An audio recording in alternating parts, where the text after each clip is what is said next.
Kari Lake, Kari Lake, she's now been outed as hanging out at the White House for literally hours in the lobby, hoping to run into Donald Trump so that she can beg him to endorse her for yet another ill-fated run for office, and I just love it.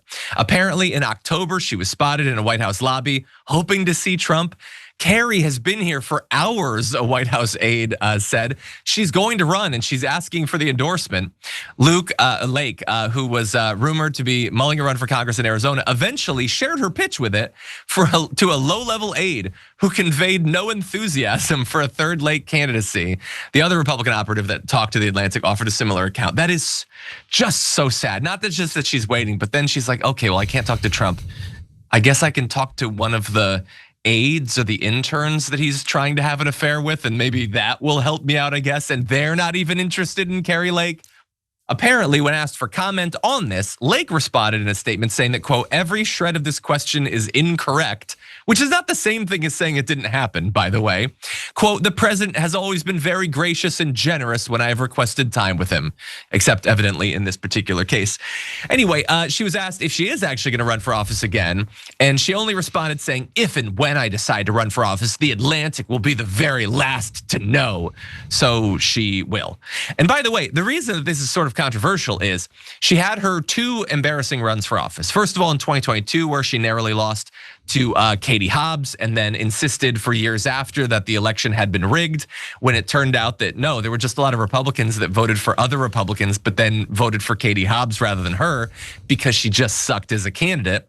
And then she lost in 2024 against Ruben Gallego. As a result of that, she swore that she would not run for office again. And I imagine a lot of Republicans were like, oh, thank God, at least we don't have to deal with that anymore.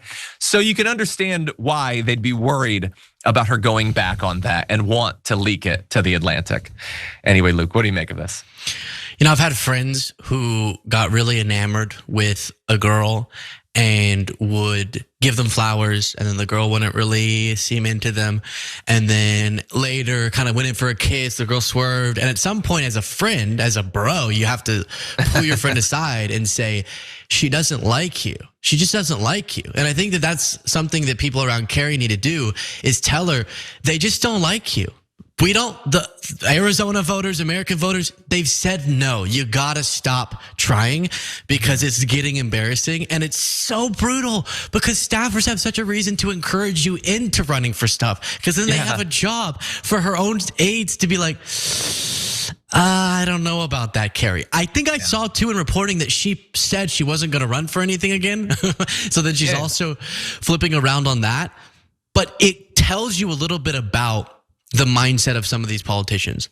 Like, I feel like the ideal politician goes, I saw an opening where I thought I could do good, and I put my name into it and saw if the voters were interested in me. And then if they get rejected, a real public servant minded person goes, okay, they don't think I'm right for elected office. I'm gonna go see if I can do good in a different way. But the mind of a narcissist says, no, I am owed this power. I am owed this position, and I'm just gonna keep trying until I find a way to get into some position. And I love how she's kind of going down. It's like she ran for governor and then she ran for Senate, and now she's like, okay, I'll just take a Congress seat. Can you give me something, damn it? Yeah, although you could go a little bit farther than that. You're talking about how she feels owed for something. I'm gonna say something crazy. I'm gonna say something stupid. Could you not run for like school board? Could you not run for like state representative? But she's Kari Lake. She's Kari, I mean, I'm Kari Lake. She should be president. You know my name because I've failed in so many elections. I'm a famous person. Run for a lower level office. Don't you have to earn the trust of the voters? Well, evidently you do actually have to earn the trust of the voters because they don't trust you. But no, for her, it's like, no, I deserve all the power immediately, even though I've never done anything for constituents. She went and is destroying the voice of America or whatever. Have you considered like going to your district and organizing or something, like setting up a nonprofit, like actually doing something for the people? They never go in that direction. It's just, I have money, I know people, I should be the most powerful person in the country. And I will never understand that perspective.